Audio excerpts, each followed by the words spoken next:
Hablemos de las características y principios que están inmersos en la cuestión del pensamiento complejo. Hay que aclarar que durante el tiempo a esta manera de pensar, toda esta dimensión teórica, se han ido sumando diversas características y distintos principios que van más lejos de los que en un primer momento nos hablará Edgar Morin. Sin embargo, es necesario partir de ellos, de este inicio, puesto que verdaderamente van dando una orientación al trabajo de hacer un cambio del paradigma que soporta cada uno de los procesos que el pensamiento complejo nos va llamando. Entonces, en primera instancia, hay que reconocer una característica fundamental, que es que no es totalizante. Considera la totalización ligada al principio de homeostasis, es decir, si nosotros partimos pensando de que hemos de llegar a totalizar, es decir, a cooptar por completo los diferentes elementos de un objeto, y que esto ya no va a tener ni producir ninguna tensión, llegaríamos a un principio de homeostasis, donde toda la dimensión energética estaría en un franco y pleno equilibrio. Por supuesto que con ello ya no habría ninguna movilización, ya no habría una energía que pudiera movilizarse en la búsqueda de. Esto, por supuesto, es contrario a la creatividad y, en un momento dado, si es contrario a la creatividad, también es contrario a la instancia de continuar aprendiendo y aprendiendo todos los elementos que en un momento dado se pudieran desplegar del pensamiento y de los hechos que están a nuestro alrededor. Entonces, por ello es contrario a una serie de conceptos como lo total, la verdad, la completud. Cuando nosotros tratamos de aproximar el pensamiento complejo a alguno de estos conceptos o términos, como se ha visto en otros instantes, pues lo que estamos haciendo es nuevamente achatando los límites de la producción de pensamiento y tratando de alguna u otra manera de regresar a las cuestiones disciplinarias donde los elementos ya no producen tensión alguna, porque el saber y el conocimiento atemperan nuestra búsqueda, es decir, nos llegan a colocar en una cierta relación cómoda con el mundo, porque ahora ya se es, ¿no? Ya se sabe lo que está aconteciendo y ya se sabe quién se es. Entonces, cuando nosotros los encontramos en algunos de los textos comunes al pensamiento complejo, los debemos de considerar tanto como un valor aproximativo y como estimados en potencia. Es decir, puede quizás alcanzarse la verdad, pero nos vamos a sostener en aquello que es verdadero únicamente. Una diferencia abismal con los puntales de los principios epistemológicos devenidos, por supuesto, del positivismo, donde la idea es alcanzar la verdad estricta de los hechos, de los fenómenos. Nosotros no estaríamos allí pensando en pensamiento complejo.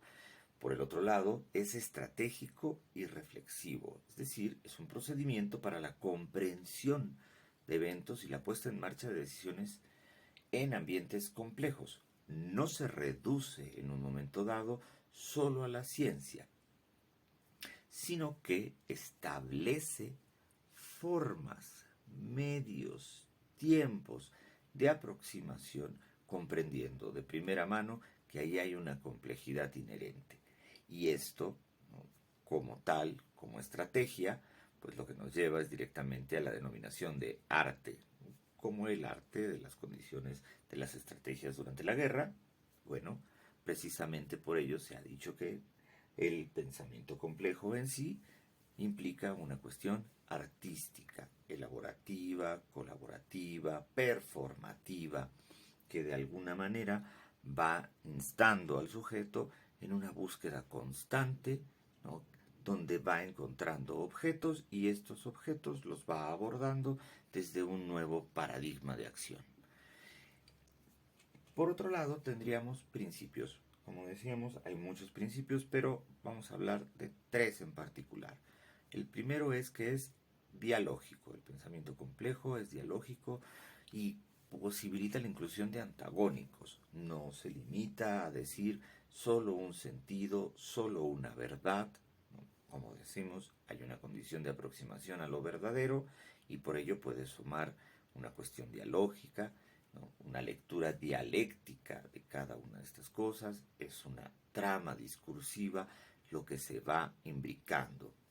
No elimina la tensión entre ellos, sino que a partir de la discursividad y de la atención de ellos, logra desplegar una nueva vía de acceso al conocimiento.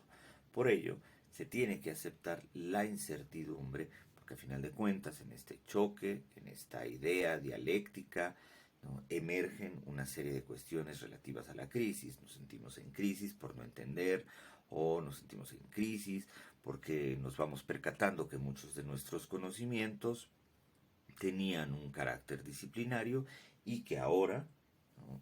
Se empieza a abrir el panorama y por supuesto eso lleva a una serie de operaciones de la defensa para disminuir la incertidumbre, porque esa incertidumbre nos causa angustia. O, por el otro lado, la no comprensión de ciertos elementos, por ejemplo, en este punto de lectura, va a crear frustración y nuevamente ello va a operar para que se vayan limitando las condiciones dialécticas. Recordemos que una dimensión dialéctica no está instaurada por una imposición, sino por un intercambio, precisamente por ello que uno de los principios sea dialógico. El otro principio sería el de recursión, y aquí debemos de encontrarnos con la idea de un bucle de retroalimentación que conlleva el recorrido recurrente, ¿no? En su trayectoria, pero diferenciado topológicamente. Sabemos claramente que trazar el mismo recorrido una y otra vez pareciera lo mismo, sin embargo, por una condición de tiempo-espacio ya no lo es y por una condición milimétrica se mueve. Y también, por supuesto, por las circunstancias que están alrededor de dicho acto. Por eso topológicamente no lo podemos encontrar en el mismo punto. Y esto promueve una autoproducción y autoorganización. Nosotros podemos haber hecho una lectura hace 10 años, pero ahora, ¿no? La encontramos en otro tiempo, en otro espacio, bajo otras circunstancias, y entonces tendemos a producir nuevas rutas de pensamiento y a organizar y reorganizar rutas previas y nuevas rutas. Todo esto es parte del ejercicio que tiene que ver con el principio de recursión. Además, por supuesto, es una condición energética porque va a ir alimentando, ¿no? La búsqueda, y la búsqueda, por supuesto, promueve, ¿no? En todo instante la creatividad que ya veníamos mencionando y en no sostenernos en un solo punto. Y como tercer elemento tendríamos un principio hologramático. Es decir, la parte está en el todo y todo se encuentra en la parte, ¿no? A esto ya nos habla de la multidimensionalidad del objeto en sí y fuera de sí. Allí se encuentran ya instauradas una serie de cuestiones que en el objeto en su totalidad es posible ubicar. Entonces, esto va a establecer cualidades emergentes que nacen de la organización de un todo y lo retroactúan, es decir, lo impactan, van retroalimentándolo, van a manera de espejo, mostrando las propias características que va teniendo.